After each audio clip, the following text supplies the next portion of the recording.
Hi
everyone, we are just getting everything set up and then we will start our session in just a couple of minutes.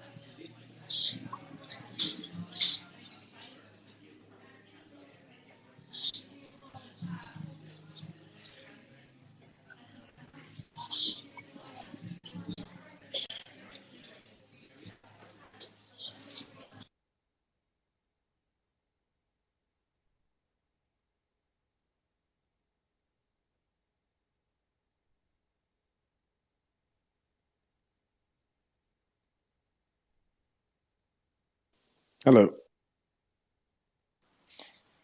Hi Hasheur, hi Emile. I think we're just waiting for Ruben to accept the speaker request. Hi. Yes, thank you.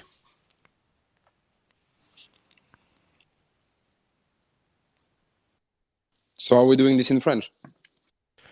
To be honest, it's more comfortable for me in French.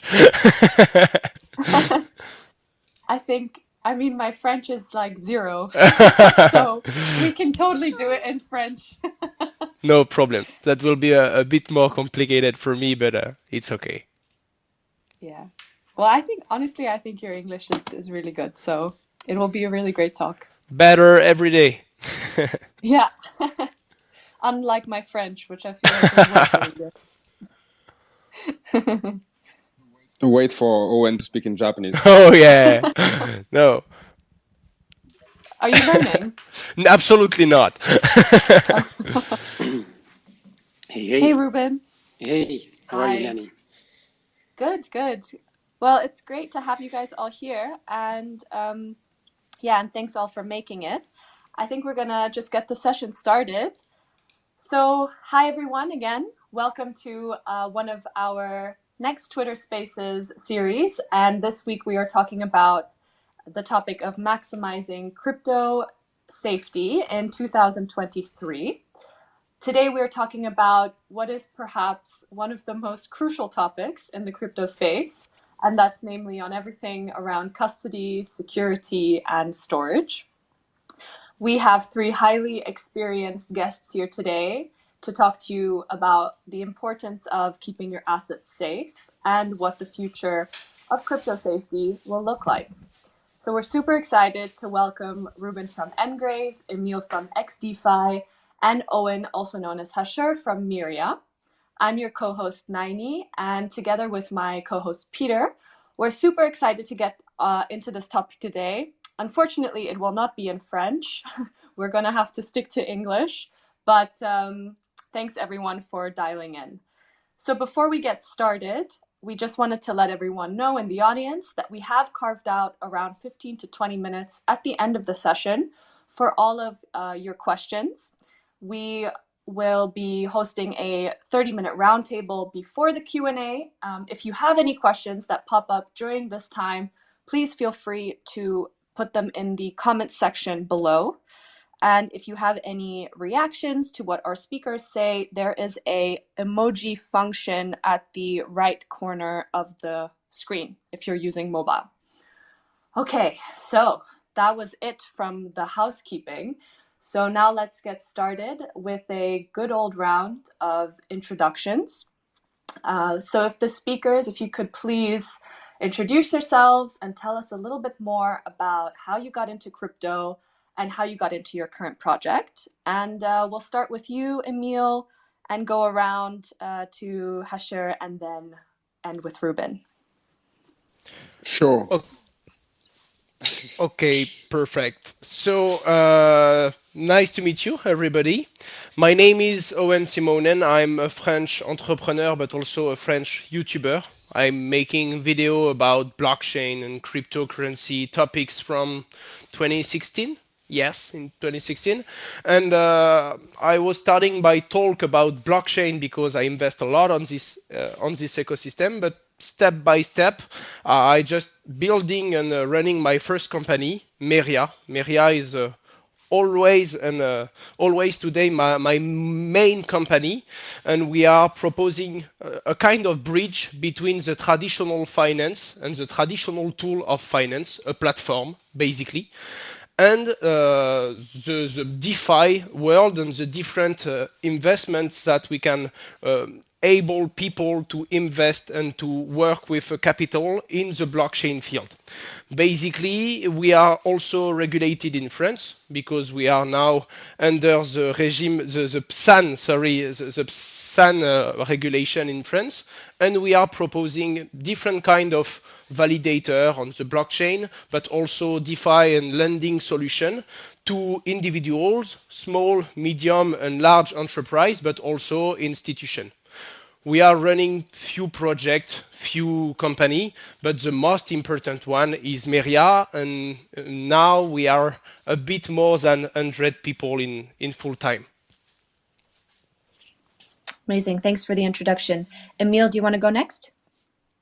Yeah, sure. Absolutely. Thanks for having me, Nani. So I'm Emile. I'm the co-founder and CEO of XDEFI Wallet. I started in crypto around 2015 after reading the white paper of Ethereum. I've been investing since then, like in crypto. And back in 2019, I started looking into like a little bit more than just Ethereum and kind of looking at the future of crypto and seeing a lot of projects out there that have strong value propositions and great teams. I started thinking, well, I kind of need to change a little bit my investment thesis and explore interoperability like opportunities. And I was an early investor in Thorchain, Ruben. And back then, we started looking a little bit at the wallet provider market with my co-founder and the core dev team at Thorchain. And we realized that essentially you had like a lot of mobile wallets out there that were focusing on just one chain or several chain, custodial, non-custodial. But you didn't really have like many extensions. You had MetaMask, that's pretty much it, given that like 95% plus of the volume in DeFi was going via web clients. It made sense to actually kind of fill out this gap and come up with a chain agnostic wallet extension. So that's kind of like why we started with XDEFI Wallet. Since then we scaled the team to almost 45 people. We have a live product for a year and a half now with the extension. Right now, we're moving like quite aggressively into Cosmos with 15 native Cosmos chains being added in Q1 natively. And then like we're going to have like a custom RPC for Cosmos and EVM. So we're going to support all EVM networks in Cosmos by mid Q2. We also have a mobile app that is going to be like in beta for early Q2. And the web app, and we're working on the routing API for a little while now. That is essentially like aggregating plenty of different venues such as 1inch, Paraswap, Thorchain, multi-chain socket, and so on. And that allows essentially people to migrate seamlessly from within the wallet without any transaction signing pop-ups, connection signing pop-ups from an ecosystem to another for their funds and soon for the NFTs as well. That's me in a few words. Guess it's my turn. It is your turn. Super. Hey, I am Ruben, so I'm co-founder and CEO of the company NGRAVE. We're specialized in making crypto security easy, and our security itself, it's already at the highest level achievable. We have a certification to prove that, the EAL7 certification. On me personally, I'm what you would best describe as a lifelong learner. So I studied engineering with a major in business and economics, started working, and while I was working, I just couldn't I really wanted to absorb as much knowledge as I could. So you will always see me reading, or back in the day, I was studying degrees in parallel to my job. One of those was in financial markets. And so I kind of got brainwashed by the Warren Buffett way, where you stay away from everything that looks like a bubble and that you can't fundamentally analyze well. So obviously that meant that when the first time in 2015 I saw Bitcoin, I stayed away from it. And it was only until 2016, 17 that one of my co-founders at NGRAVE actually told me, look beneath the hood of the technology before you say something about crypto. And so I looked at blockchain, and for me, when I did that, it immediately made a lot of sense in the way of, let's say, a tsunami comes by, wipes away all the land in a developing country, and suddenly there is one dictator with one database that says now all this land is mine, and nobody has anything to counter that information because they don't have their paper deed anymore of their house. So imagine then that blockchain comes by and suddenly everybody has the same version of the truth. With still everybody being the rightful owner of their houses, and the dictator basically is all by himself with his single database. And for me, that was sort of the thing that opened my eyes and said, all right, this means that suddenly we become all fully empowered to actually do something about it, or at least speak up. And so that made me jump into crypto in 2017. And it didn't take long to also, see the downside of an emerging technology, which for us was clearly security.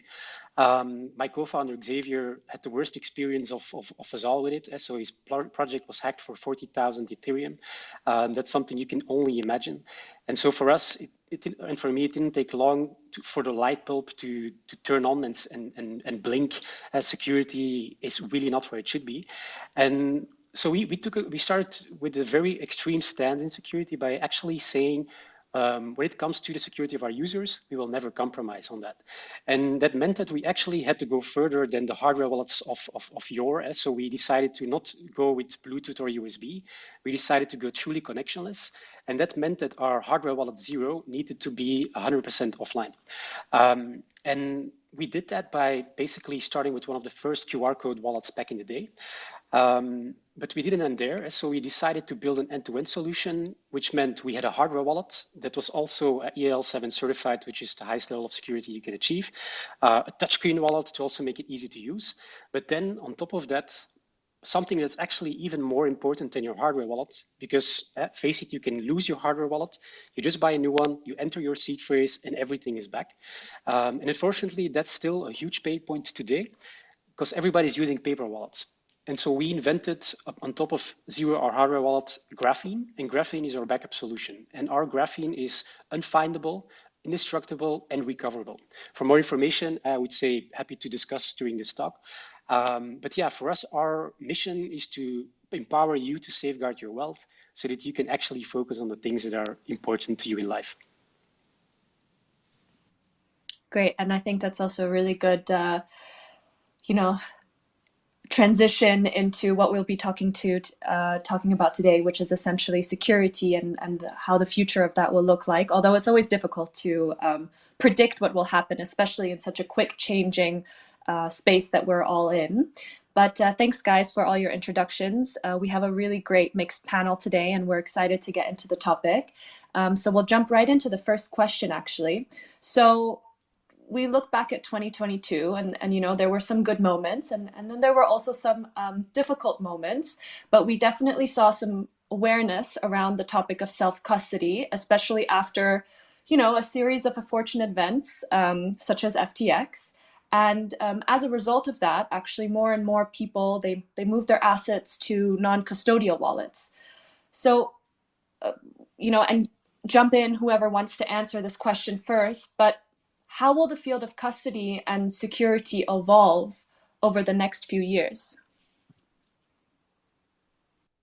Yeah, happy to take this one.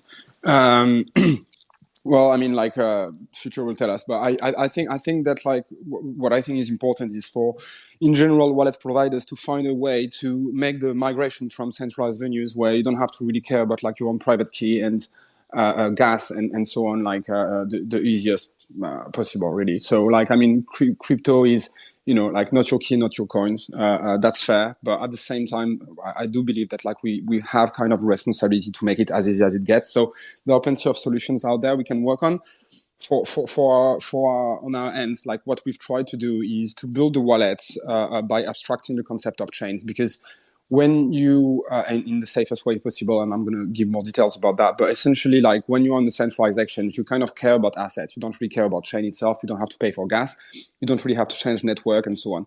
So that's kind of what we've tried to do, like, with our own interface. Now, navigating, like, the Web3, like, is kind of like coming with a lot of downsides when it comes to being exposed to a multitude of different risks. I think that what's key here is for a wallet provider to kind of provide the right information in a humanly readable fashion for the users to take the right decision when they are signing, like, anything really they are interacting with, and that's something that, like, we've been working on. And actually, just before this call, I was on a call with my team with the new transaction simulation features that we have, whereby essentially when you're signing, like, any messages, like, with a DApp, you have more information as per what exactly you're doing. You have some warnings that tell you, okay, there is a large discrepancy between what you were meant to expect in terms of output based on the action that you're taking on this DApp and what's really. So all these type of small things, like transaction simulation, like making stuff, like, humanly readable for the people to have the right information to take the decision, and in general, like, labeling of, like, malicious addresses and things like that are important. And then, like, otherwise, from a security standpoint, like, for universal features for the wallet, what we're working on is non-custodial 2FA, whereby users will have to essentially use a third-party device to sign transaction in their extension if they want to, even if they use a hot wallet. So that means that essentially we're splitting the keys across two devices. And if a user wants to sign a transaction using his extension, is going to need to validate it, like, with something similar to a Google Authenticator, so classic 2FA, right? It's a bit more complicated than that in details, but that's the stuff we're working on. There are other things, but from a wallet extension perspective, that's my angle. I think 2022 was we had a lot of problem. Basically, FTX is a bad thing, is a terrible thing for this ecosystem. But from any terrible thing, I think we can keep a good lesson. The good lesson is the following: we have to remember why blockchain is a revolution. Basically, blockchain is an evolution or a revolution. We can do a lot of things with blockchain that we was able to do yesterday, but keep your own private key. Recover your financial freedom and access to different kind of services from all around the world with your private key is a revolution. And I think that was terrible because a lot of beginners lost a lot of money. That was a very important company, so that gave a very, very bad picture of our ecosystem to have some exchanges like FTX going down like that. But for the common education things, it's a good news because people and new investors will now remember that we need to learn how to save a private key, how to secure a private key. We need to remember that it's very important to use different solution and exchange if we need it, but when we have the opportunity to withdraw and to secure by ourselves our cryptocurrency. So yes, 2022 was very complex, but I think any young ecosystem like blockchain and cryptocurrencies need this kind of problem and need this kind of situation to give the good reflex finally to the different users and to the community. Yeah, happy to answer, to add to that. So I would say indeed the reason of existence of crypto is disintermediation. That's why Bitcoin, the paper was written. So that also means that there needs to be a way that you keep your own crypto safe and keep your own key safe and own your own assets. And I think 2022 was a sort of needed year. And what it did for self-custody is, before 2022, self-custody and especially hardware wallets were sort of a far from our bed show that we didn't really have to dabble into. But as of 2022 and today, self-custody has become crucial. You cannot let your keys and your assets be held by a third party. Again, if we go back to 2008 and the reason why crypto exists, that is exactly why you should not leave it on a platform. And so we are still so early that hardware wallets only just now and self-custody only just now become something important. But there is a lot of evolution going to go on in the next few years. And yeah, I'm actually very happy that 4 years, 5 years ago, I made that click in my head that I realized crypto security was not there yet. And yeah, it also just shows again how early we are. And may I emphasize that self-custody is imperative for everyone. Thanks for the great insights. And going further to the topic of importance of self-custody for the crypto industry, we mentioned many times. We already mentioned for 20 minutes. We many times mentioned the phrase of "not your keys, not your crypto." We all know that it's essential principle of decentralization, and I would like to discuss the topic that do you believe in the concept where all activities in crypto might be non-custodian and the wallet will become the only tool for all operations in crypto, like including fiat, on-ramping, off-ramping, trading of tokens, NFT assets, and if this concept doesn't repel mass adoption and attracting of like billions of people to the crypto ecosystem. For sure, would love to hear the thoughts of Ruben and Emile as you are working on crypto on wallets. Yeah, and I think actually because everybody always says not your keys, not your crypto. Of course, 100% correct. We at NGRAVE, we prefer to make it even more empowering by calling it "Start truly owning what is yours," which again means you need to create a key offline with a solution that doesn't even touch the internet, and then you need to hold your crypto keys safe. Of course, this is sort of a spectrum, and so you will always have people who say, I'm on the whole left of the spectrum and I want to own everything myself and I want to do things myself, and self-custody in the most extreme form is for them. But you also have people on the whole other side, the whole right side of the spectrum, where you would say, I'm somebody, I don't really trust myself, I'm a bit chaotic, so for me it might be better to outsource things to a centralized party. But these are just the two extremes. So it doesn't mean that you have to choose one or the other. You can perfectly be in sort of a middle solution where you could say, okay, I make my keys offline. I hold one part of the key or let's say you have concepts in crypto where if you have your main key, you can create key shares of that. And you could call it a 2 out of 3 key share model, where if you get two of those 3 shares together, you are able to reconstruct the initial key. So even if you have a backup, let's say it's a paper wallet or ideally something more sturdy like metal, and you lose that, then there are still 2 other parts of that key somewhere else. It might be with, let's say, NGRAVE. It might be with a hot wallet platform like XDEFI. It might be with an asset manager or with your bank. They still can't access your crypto, but they do have the function of actually giving you back your key, even if you would lose it. And so you would actually come out in a situation where you can never lose your keys again. And at the same time, NGRAVE would have to collude with the bank, so to say, or with a centralized platform to actually get to your key and your crypto. So yeah, I think the other 2 speakers probably have a lot to say about this. I just wanted to highlight the part of it's a spectrum, and there will be solutions along the way across that spectrum. And it's crucial that we build out every single one of these. Yeah, fully agreed. And this is kind of what I was describing, like the Guardian design that Ruben mentioned is basically what will be the non-custodial 2FA. You have three keys that are split across different devices, and you need 2 to sign. So this is what we need to do. I guess there are plenty of question marks as well. I mean, I know that it sounds like really complicated to keep your keys secure, and as Ruben said, both NGRAVE, XDEFI Wallet, and other actors are working on making it simpler.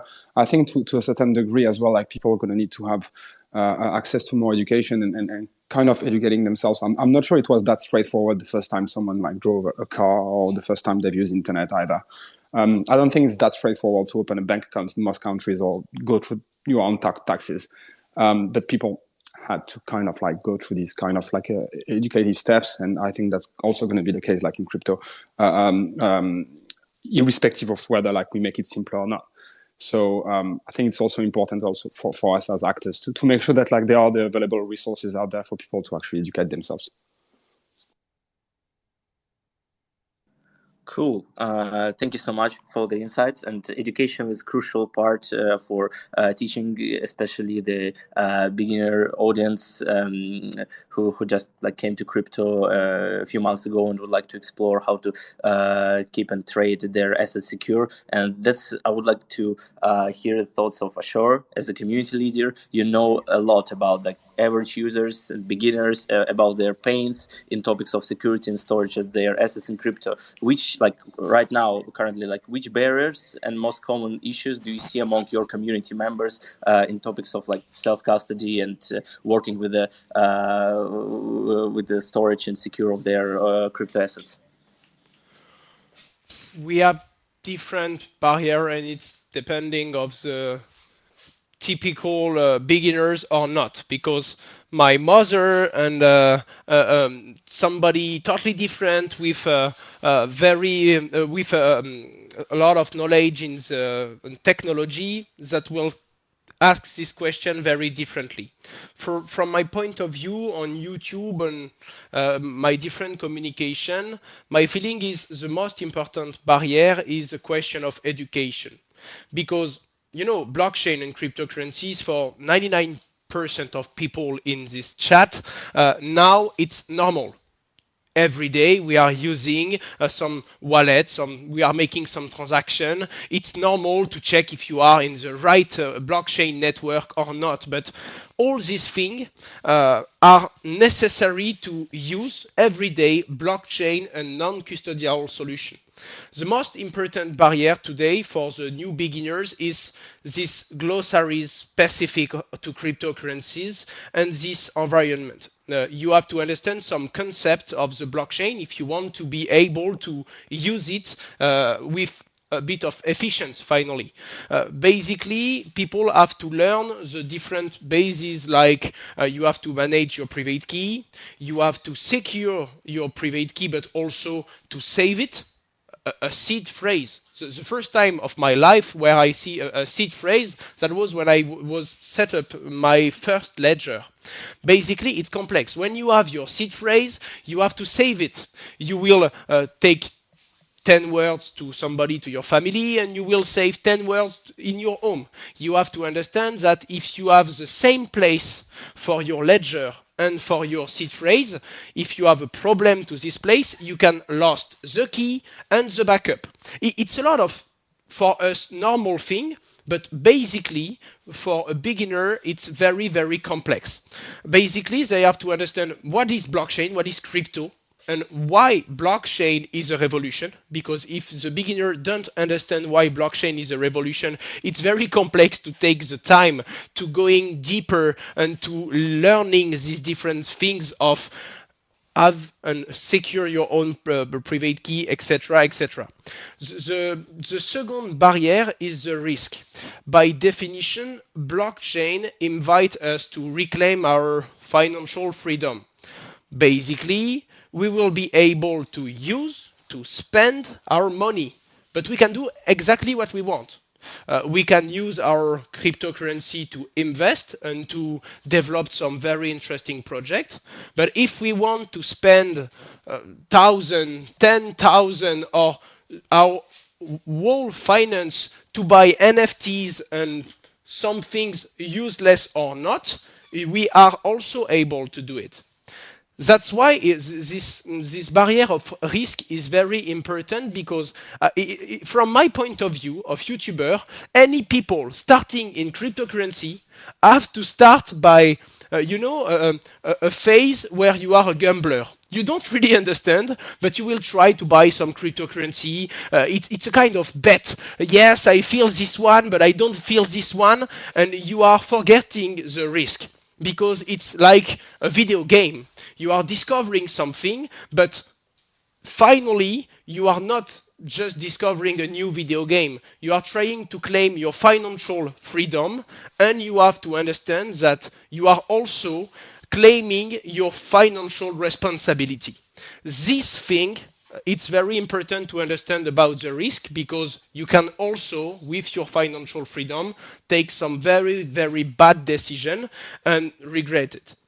The last barrier, that will be the fear and greed. Basically, blockchain is something around community and people. Decentralized thing need a mass adoption to work. That's why the decentralized finance the decentralized finance is very, very gamified. Because if it's not easy to use, nobody will do it. If it's not profitable, nobody will do it. And we saw a lot of concept like that, play to earn. Same thing for the DeFi. The liquidity providing is complex. But if you call it pancake swap, if you explain that when you are staking cake, you will receive honey, a lot of people will play the game. A lot of people will bring liquidity, and because we have this liquidity, we are able to make it work, and the decentralized exchange will be useful for a lot of people.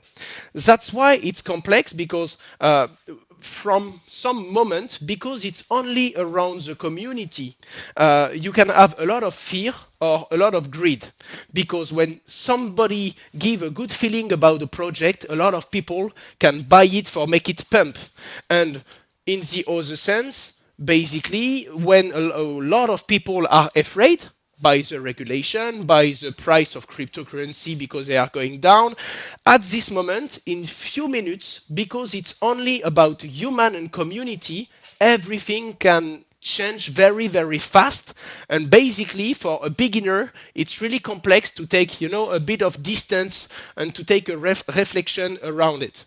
So for me, yeah, education, risk, basically risk in terms of investment and financial responsibility, but also security. And finally, emotion. Around fear and greed, sometimes it's a bit too aggressive for beginners.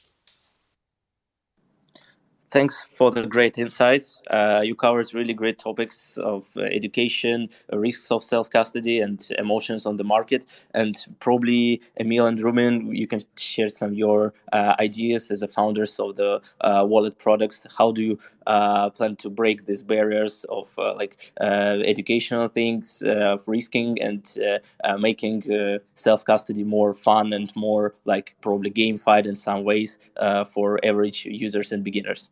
Would love to hear your thoughts about it. Yeah, sure.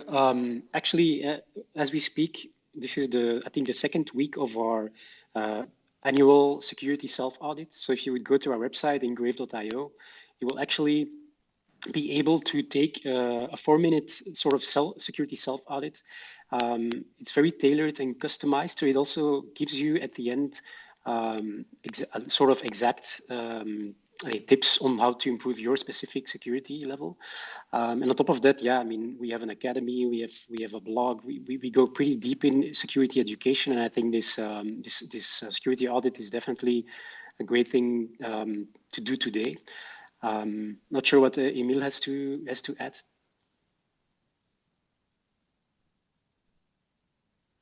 Sorry, I was muted.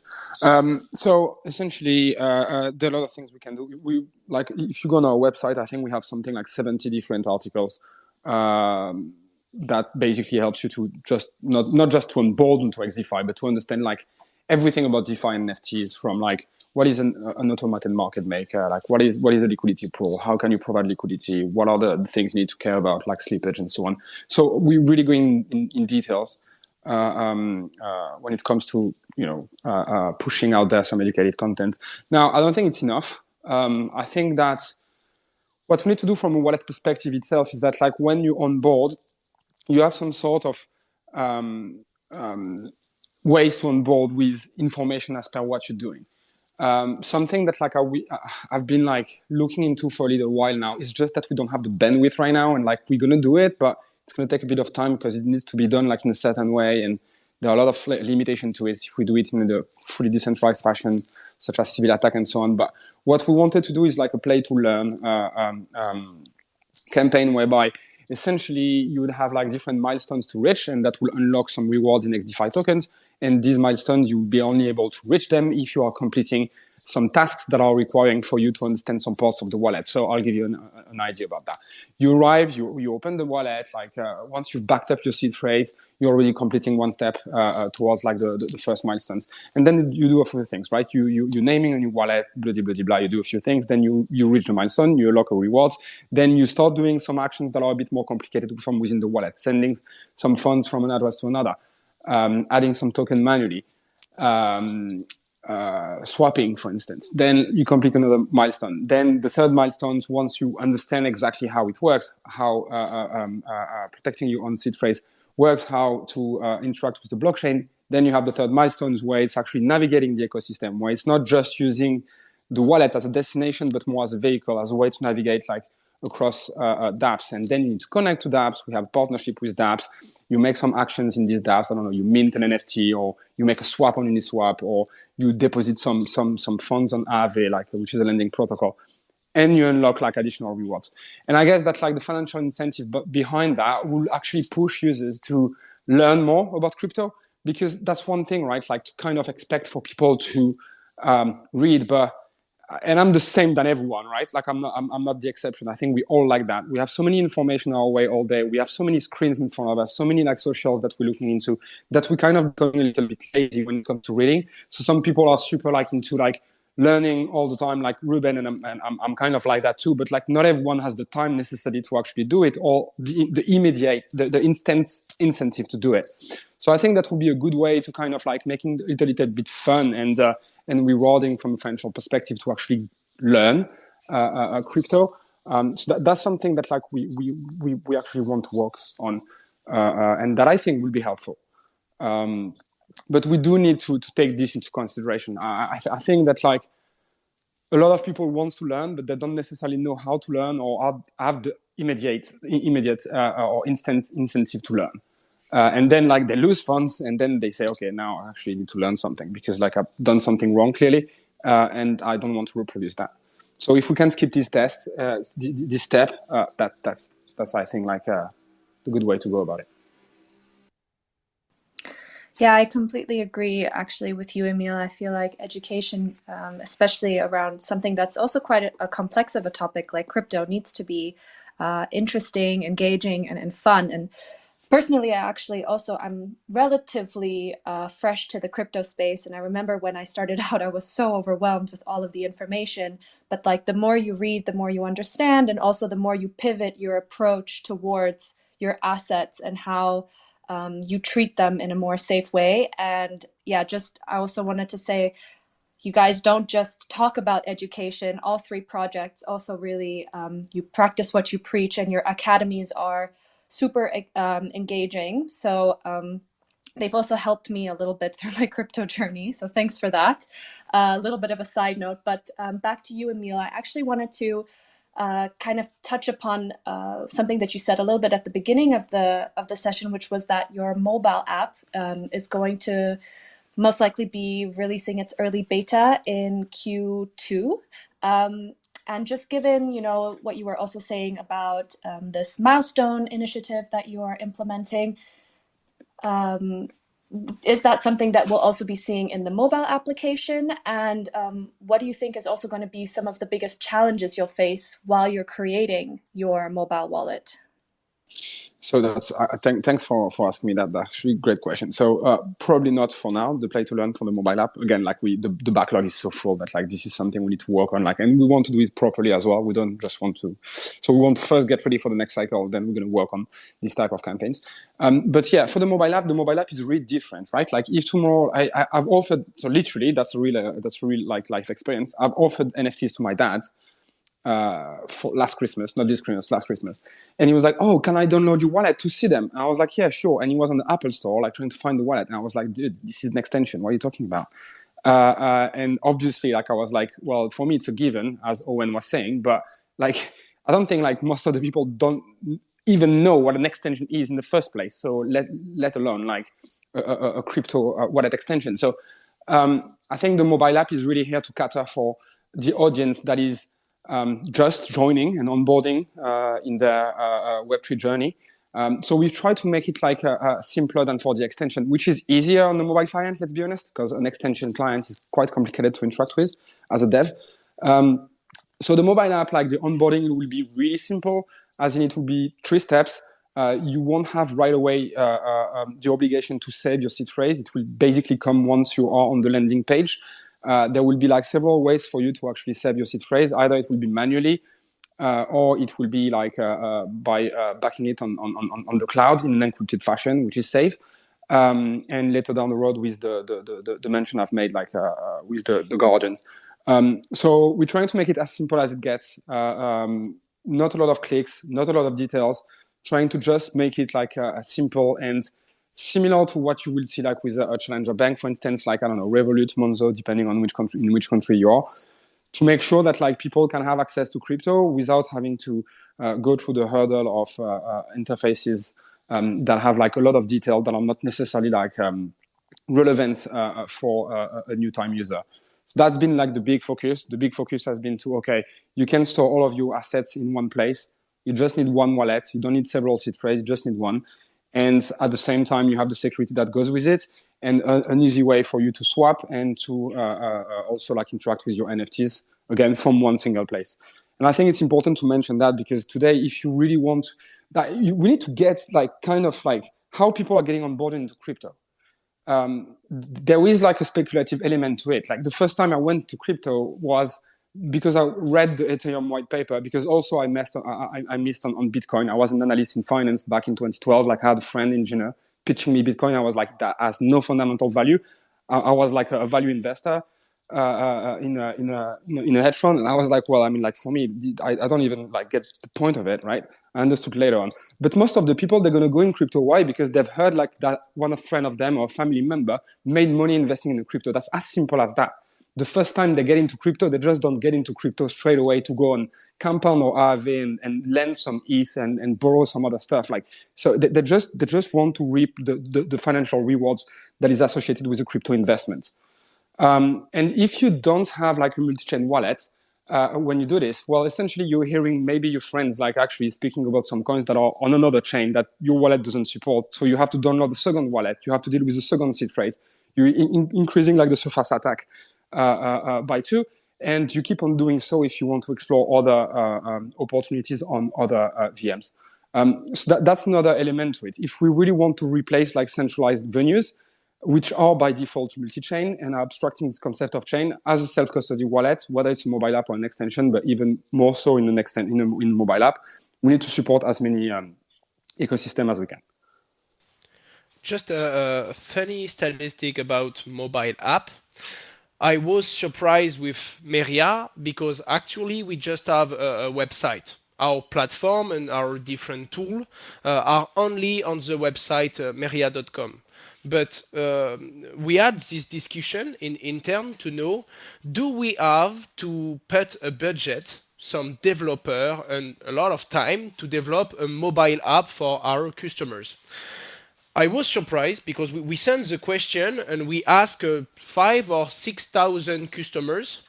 67% of people are waiting the mobile app for definitively stop to use the website platform.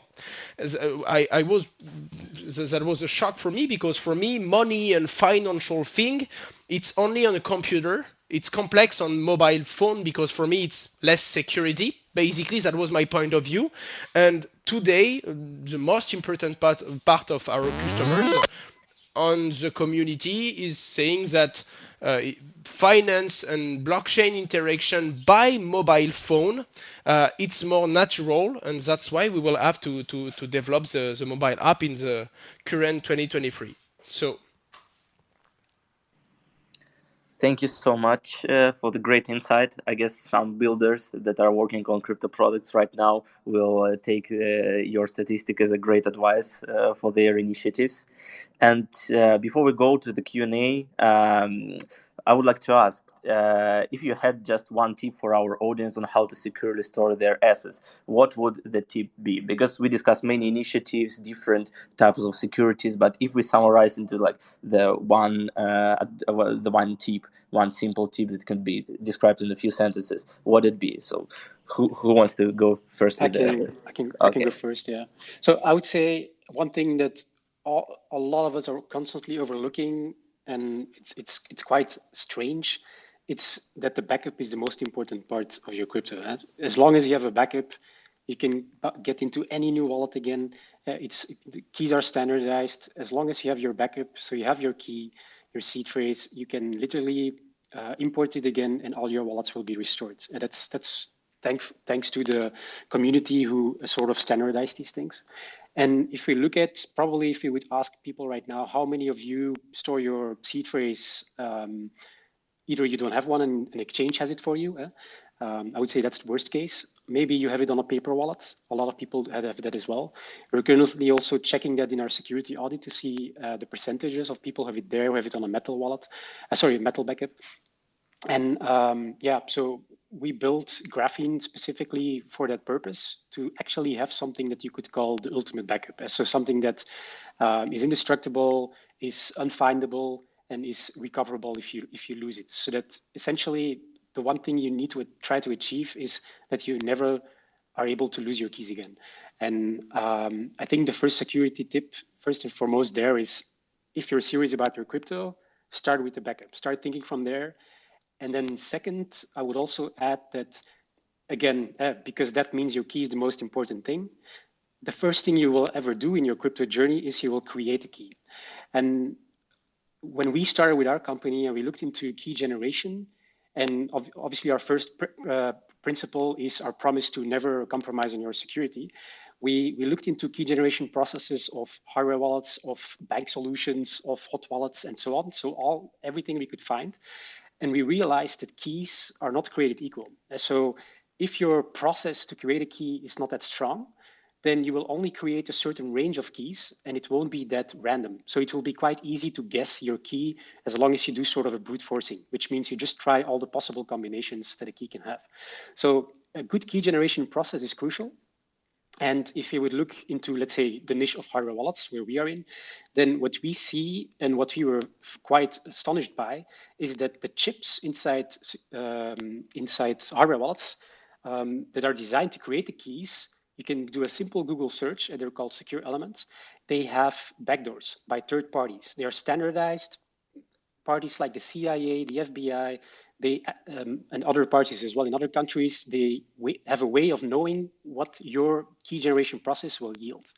So we decided on the key generation part to not just use the chip inside the device, but to add external factors to the key generation process. So that means your biometrics, the light that at that moment is surrounding your device, are part of the key generation that are put together with the stuff that comes from within the chip. And that way, you already sort of bypass the fact that there are backdoors in your key. And so it means that the backup is important, but also that it's important for you to look into how is my key generated. If it's on a phone, you're using software, and software-based randomness, software-based keys are typically not as statistically unique as what you can do with hardware. So there again, hardware wallets are crucial to make good keys. And then it makes a lot of sense to sort of just, let's say, sync up with, for example, NGRAVE 0 with the XDEFI hot wallet or with the Merre platform, and still use that platform as your main place of interacting with the outside world and the online world. But you can sign your transactions offline, or you can at least share your keys that you created offline with that hot wallet, so that you have a more secure hot wallet to begin with. So I would say that those are two tips that I think are crucial in your crypto journey.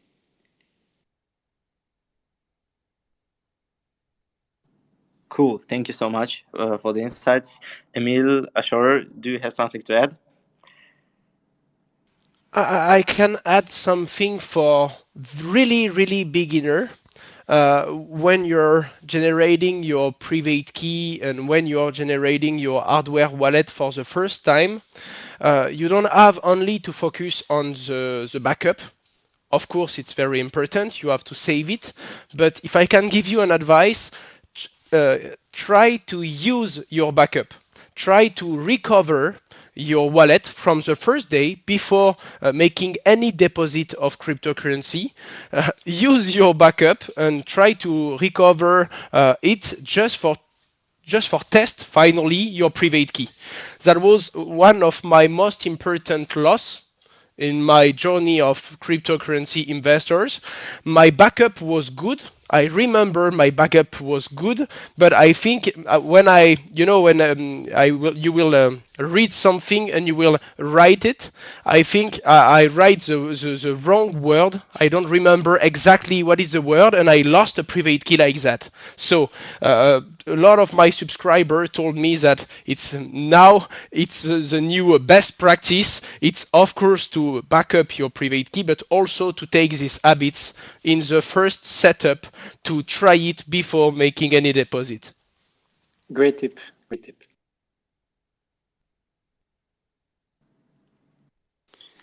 I don't have one thing in particular to add. I think like Ruben covered it properly. We always encourage people to use a hardware wallet with XDEFI. That's why we're trying to bring wallet support, hardware wallet support for all of the chains that we add, and I'm sure one day we're going to work with NGRAVE, obviously.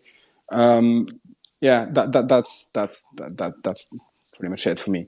There are a lot of small tips, but it's kind of like I have like the way I'm managing my keys is like so. I'm so paranoid being in the space that like I'm not even mentioning the like that's the thing. Like it's like I'm so paranoid about my own OPSEC, and that's a discussion that I had offline with Owen. I think a few weeks ago, that like I don't even tell people that I know well like what my OPSEC is. So I'd love to give you tips, but like I'm not even explaining. Like it's so complex how I'm putting everything. So it's like, and this is crazy if you think about it. Like if someone working on a wallet is like being super paranoid about things, but I've lost a lot of money like in getting hacked in 2017. I think this is also a discussion I had with Ruben when we met like 3 years ago. I lost a lot of money because my private key was essentially in my notes, which was really stupid of me, obviously. But I basically like I did an ICO and I put like a really small amount, and I realized 6 months after that it was worth like a lot of money. And I forgot about it, so I didn't really care about that address. But that kind of reminded me, okay, like you always need to be super, super careful. And that's why, yeah, I will always recommend to use a hardware wallet with the extension. Hot wallets by nature are not the safest way of managing crypto. So use a hardware wallet. It doesn't cost that much. If you have more than like $2,000, $3,000 worth of crypto, you have enough to buy a hardware wallet. Thanks, guys. Yeah, great tips. I'll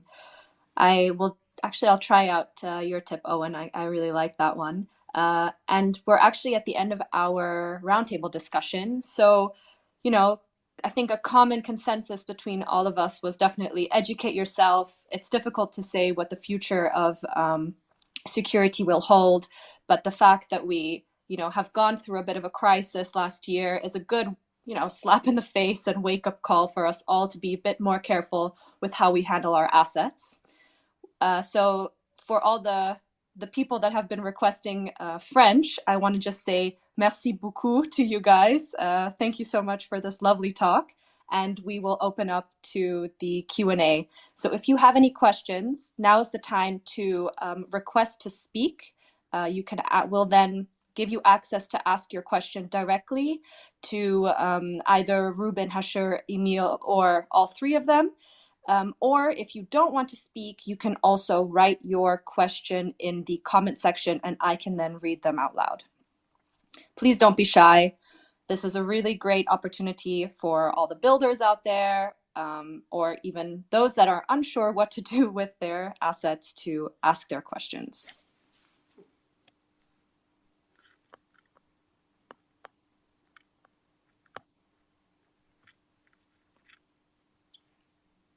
Okay, we don't have any questions yet.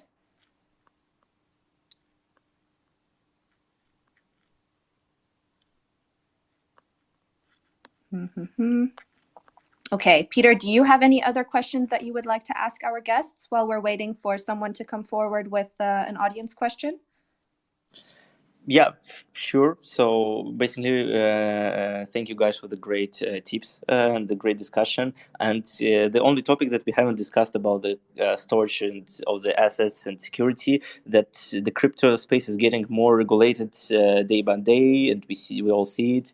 And what do you think? How will self custody adapt to the stricter regulations, KYC and IML policies in the future, and how the topics of like anonymity of assets and self custody and like KYC processes and AML process will live together. It's a kind of very big and separate topic to discuss. But while we are waiting for our audience for questions, we can chip in on it.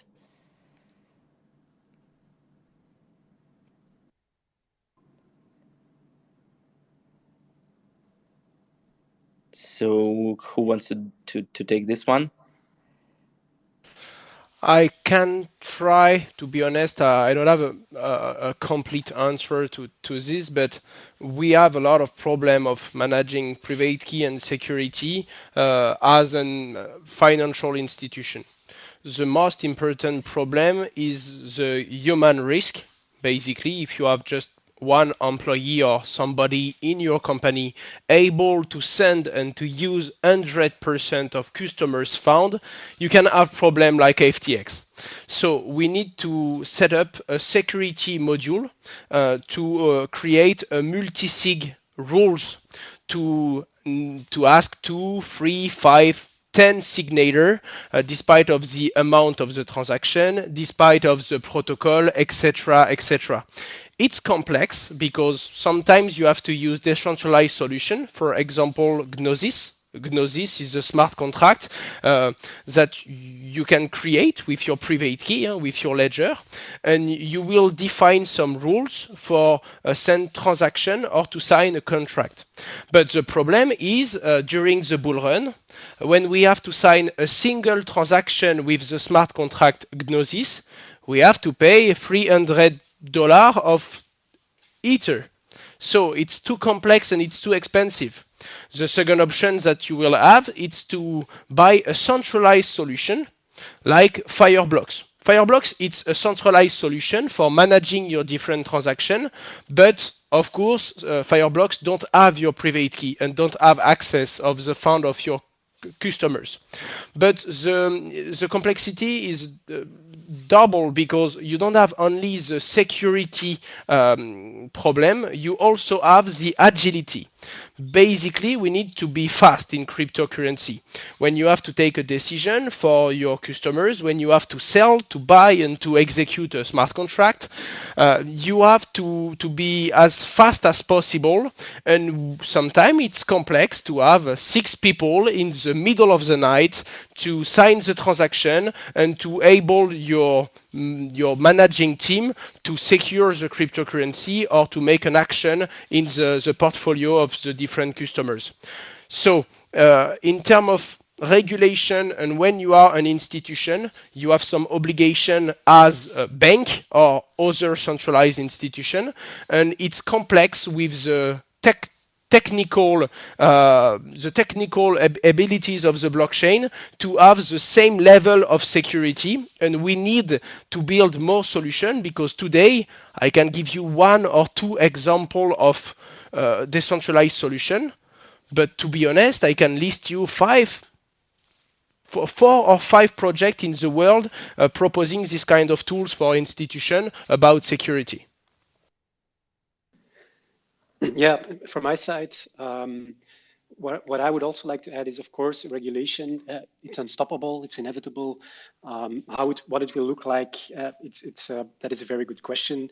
We can, of course, be part of it and lobby about it. But I think the perspective that from NGRAVE is important is, in the end, the principles remain the same. So how do you make good keys? How do you protect your keys? How do you truly own what's yours? And how does regulation impact that? And how can you still preserve that?